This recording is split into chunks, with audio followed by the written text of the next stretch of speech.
Well, here's a question I have. Sure. I guess, and this is something that I think is worth exploring, is the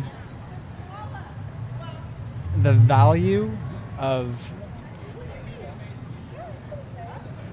Okay, so recently I've kind of experienced a faith crisis about a year ago. Sure.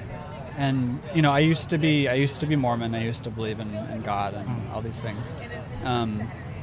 Because of a long series of events, I've lost that faith. And my family also has kind of drifted away from believing a lot of those things as well. Yeah, really, because Mormons usually it's a Yeah. big deal if you leave the Mormon faith. Exactly. Yeah.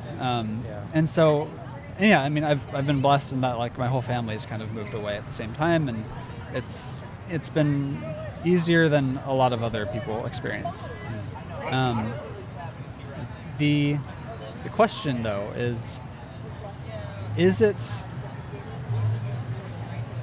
a good thing to help other people to move away from faith? That's a big question. It is. And it's something that I've put a lot of thought into. Me too, yeah. Like, the way I reconcile it, or just, like, rationalize it maybe, Mm-hmm. like, I know for myself, when I left Christianity,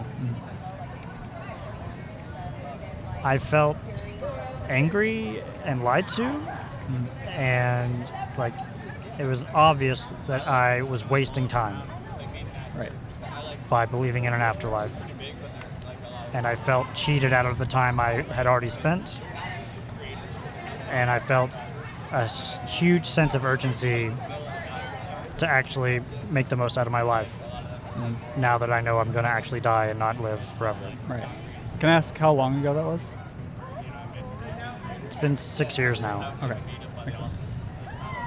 But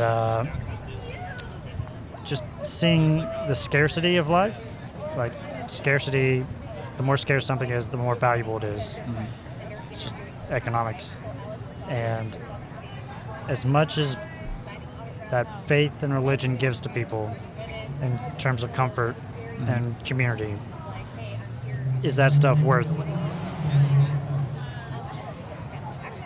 being less appreciative of your time Yeah. to its fullest extent? Yeah, I get that. You know?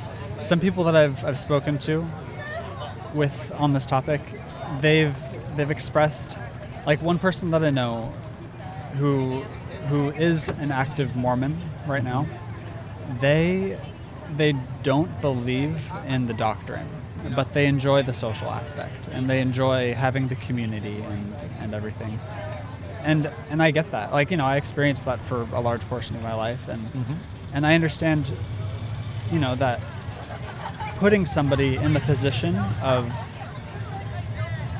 of possibly losing their faith and losing their trust in that religion that they've grown up with, especially Mormonism, since it's a very tight-knit religion, that can be very difficult, and it could result in them losing that community. I know that's not something to right, and to, that's like, snark at. Exactly, and that's this something is serious. Like, people's family and friends Right. are a huge part of themselves and their identity. I don't want to like be a negative influence on that whatsoever. Definitely. And I'm experiencing the same thing. Yeah. Like, when I left the church, I was angry, and I looked up all these different things online. Like, a lot of the things that we were taught were, like, anti-Mormon lies ended up being truth, and it's just it's a total, like, my mind was totally blown about all these different things that I was learning, and I wanted to share it with all my friends who believed. But I tried to have a little bit of restraint, because I realized, the backfire effect is very real, and I didn't want to hurt the cause, I guess, that I was pushing a little bit. And so at this point, where I'm at now is I don't run up to every Mormon that I see and say, "Oh my goodness, there's, like, all these things you need to know." Like, No, because yeah. that's counterproductive. Yeah, like, I don't want that for myself. I don't want people who have really important values to like just indoctrinate me with their values or their Right. beliefs. Like, let's just have a nice conversation about whatever. Mhm. Let's just be open to being wrong, wanting to change our minds based on evidence, Mhm. like, and just valuing truth in general. Yeah. If people can just maybe get a little bit more aligned with that, Mhm. I don't know what could happen. Like, we'll see. I agree. And I think that when you come at it from that angle, from the perspective of saying, hey, I'm doing interviews specifically in order to have conversations about beliefs, that's a better angle, I think, because it's very straightforward. And I think that, as a street epistemologist, that's something that is great. And it just because of the clarity that's there. And, you're saying, I'm here because I want to have a discussion about faith and the reliability of the method you use to come to that, that belief. Yeah.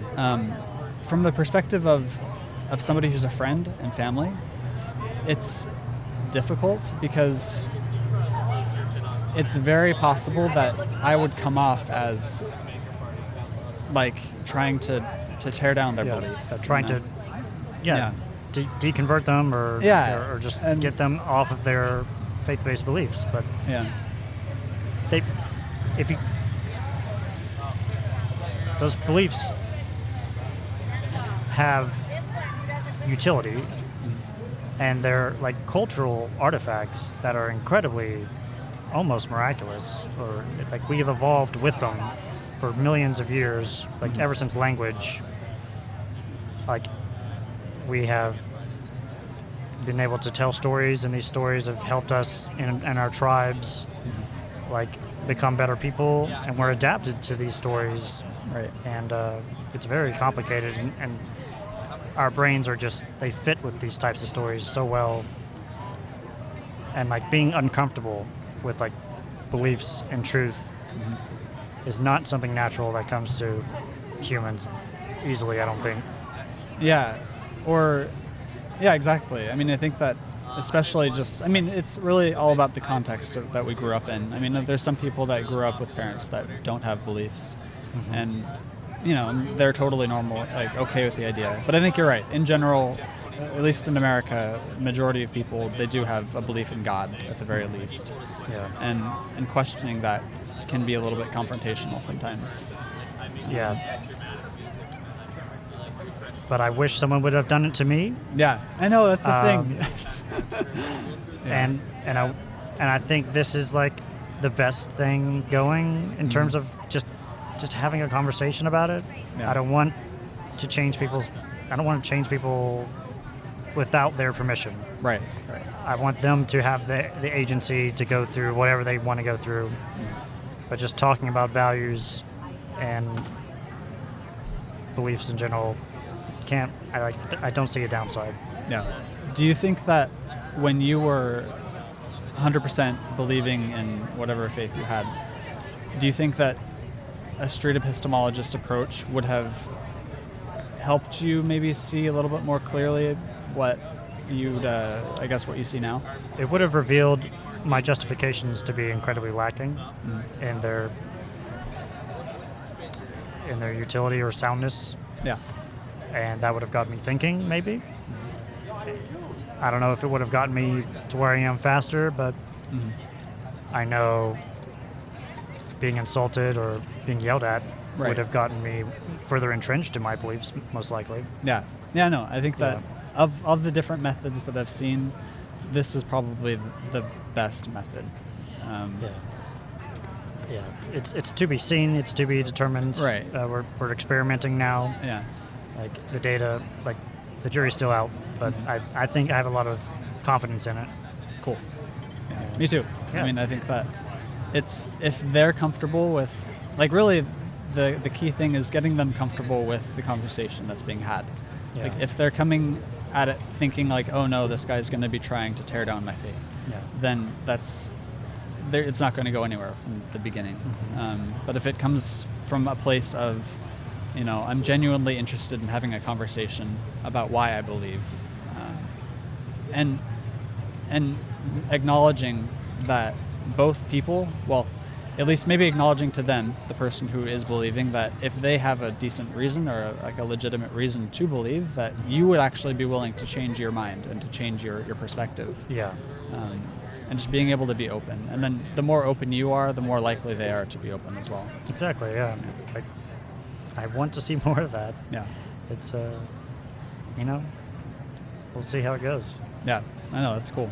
Yeah. Well, all right. Thanks, Nathan, for the chat. Yeah, I know, this is fun. This is great. Thanks so much. And Yeah, I actually, it's funny, I saw one of your videos yesterday and I shared it to my friend who's also thinking about doing more straight epistemology type stuff as well. That's so cool. And it was, that's so weird. I forget, it was because Anthony Magnabosco, I think he retweeted one of your videos. Really? Yeah.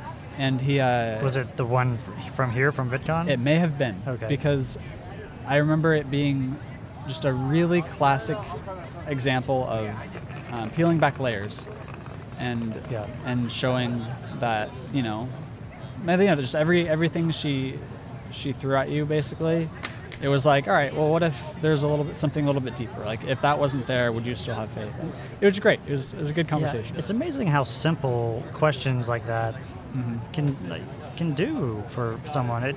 People don't reflect on their beliefs like in a deep way like that a lot of time. Right. And just doing that does a lot. Mm-hmm. Like she was what Jonathan Haidt called like morally dumbfounded by the end. Like she had her reasons just ran out. Mm-hmm. And that's all you can do in a conversation. Like I think like just let people reflect on that in private. Right. And and nobody's going to be like changing their mind on camera here. Yeah, no one's going to be changing their mind with a belief like that. Right. Maybe in years, but maybe one. Yeah, it's a pebble in the shoe type of thing. Mm-hmm. Yeah.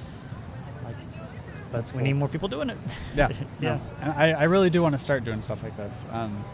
Maybe even not on camera, because I feel like I'm not at the point where I'd be comfortable to be like walking around interviewing people on camera yet. Yeah. But I did this for like 6 months before I uploaded the first video, and I would record myself and try to watch it back and try to find why I messed up or what I did wrong. That's cool. So it helped a lot. All right. Yeah, I should probably start doing that as well. Yeah. All right. Sweet. Well, hey, thanks for the interview. Thank you. This is really fun.